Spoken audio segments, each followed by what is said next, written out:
అందరికీ విశ్వవాసునామ సంవత్సర ఉగాది పండుగ శుభాకాంక్షలు. ఉగాది అనగానే ఉగాది పచ్చడి అయితే గుర్తొస్తుంది కదా. ఈ ఉగాది పచ్చడిని ఒక్కొక్కరు ఒక్కొక్కలా అయితే చేస్తారు.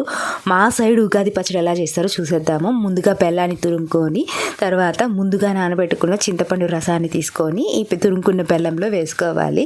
చింతపండు రసం పోసుకున్న తర్వాత మామిడి ముక్కలు, పచ్చిమిర్చి అండ్ వేప పువ్వు, ఉప్పు ఈ 6 కూడా బాగా కలిసేలా మిక్స్ చేసుకోవాలి. నాకైతే ఉగాది పచ్చడి ఎంత టేస్టీగా వస్తే ఆ ఇయర్ అంత బాగుంటుంది అనేది నా నమ్మకము. సో ఉగాది పచ్చడి అండ్ పులిహోర నైవేద్యంగా చేసేసి దేవుడికి అయితే పూజ చేసేసుకుంటున్నాము. సో దేవుడికి పూజ చేసేసుకొని అంత మంచిగా ఉండాలి ఈ ఇయర్ అంతా, ఎంత కష్టం వచ్చినా నువ్వే చూసుకోవాలి అని మంచిగా పూజ చేసుకొని దండం పెట్టేసుకున్నాము.